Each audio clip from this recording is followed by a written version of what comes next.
Assalamualaikum warahmatullahi wabarakatuh.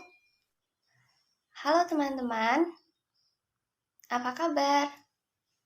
Semoga sehat selalu dan dalam lindungan Allah. Amin.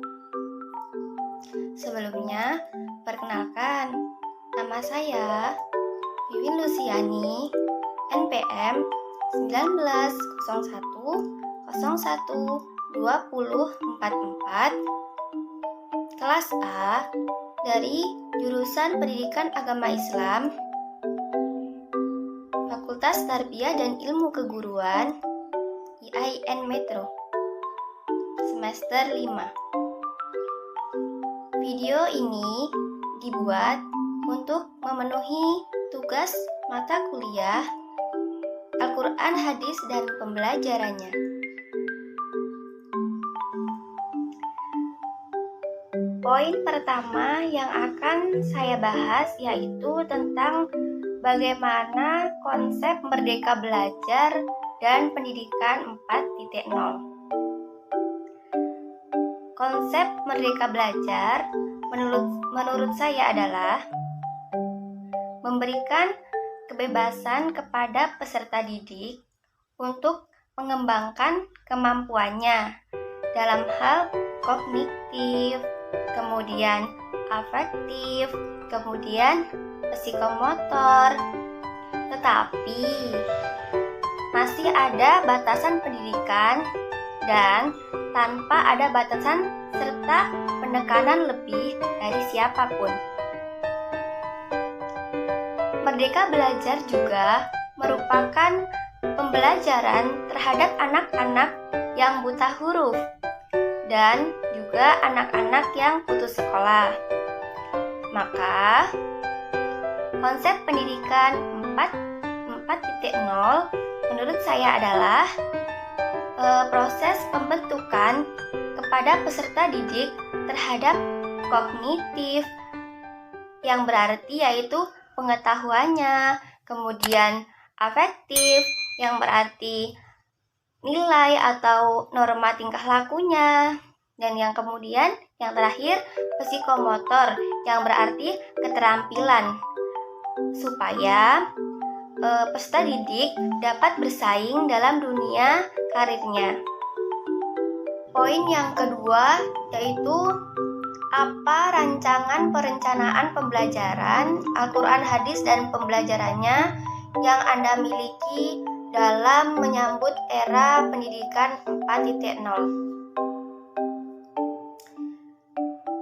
Adapun rancangan perencanaan pembelajaran atau biasa yang disebut dengan RPP yang saya rencanakan untuk menghadapi pendidikan 4.0 ini adalah tetap melaksanakan pembelajaran sebagaimana mestinya, namun lebih menitik beratkan kepada peserta didik untuk berperan penting dan lebih aktif dalam proses pembelajarannya, seperti mengajak siswa untuk berpikir bersama mengenai sebab bagaimana sebuah surah atau ayat itu turun, kemudian memberikan kesempatan siswa untuk menunjukkan keterampilannya dalam hal membaca Al-Quran, dan juga memberikan kesempatan siswa untuk lebih mendalami keterampilannya yang peserta didik itu minati.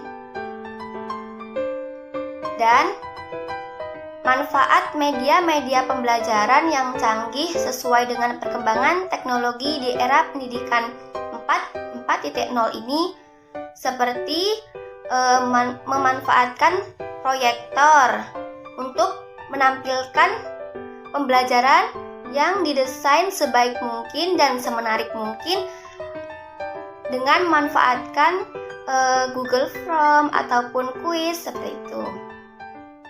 Selanjutnya yaitu poin yang ketiga atau pertanyaan yang ketiga, bagaimana strategi pembelajaran Al-Quran, Hadis, dan pembelajarannya dalam menghadapi tantangan era 4.0 atau dalam menghadapi tantangan era pendidikan 4.0.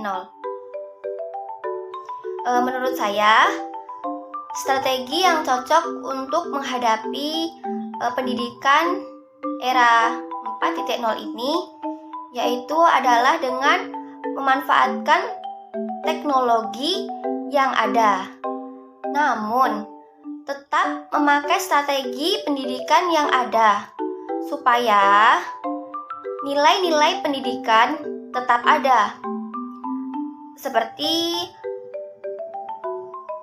memanfaatkan handphone, kemudian laptop, ataupun alat elektronik lainnya sebagai sarana atau sebagai alat pembelajaran, dan juga dapat menarik keterkaitan peserta didik dalam mengikuti pembelajaran.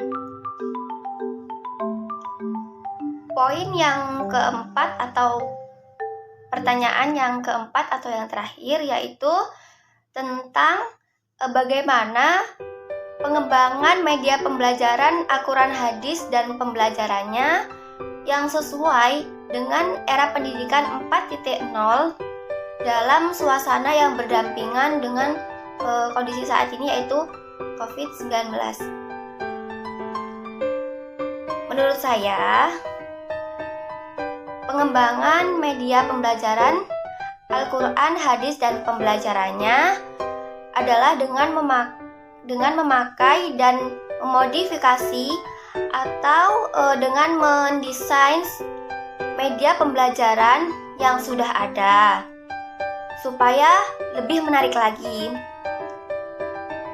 supaya agar peserta didik juga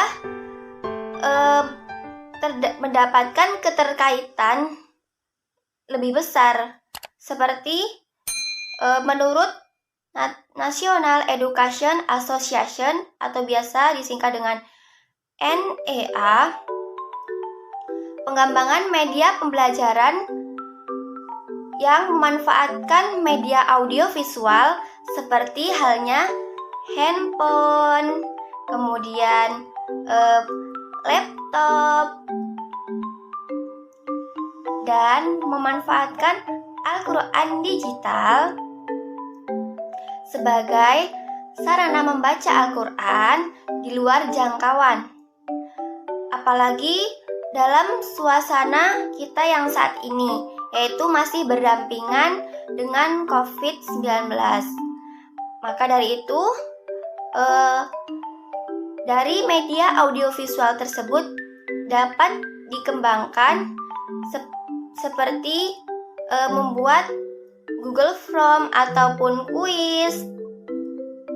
Maka dapat juga diakses dengan YouTube, yang kemudian pendidik membuat media pembelajaran atau pembelajaran melalui YouTube, kemudian peserta didik mempelajarinya melalui YouTube. Maka pembelajaran tersebut akan efektif jika menggunakan pengembangan media pembelajaran yang sesuai. Dengan begitu, peserta didik akan merasa tertarik dan tidak tertinggal teknologi di era pendidikan 4.0 dengan memanfaatkan media pembelajaran yang ada, namun didesain sebaik mungkin agar peserta didik tertarik dan agar tidak tertinggal di era 4.0 ini. Mungkin cukup sekian pembahasan dari saya.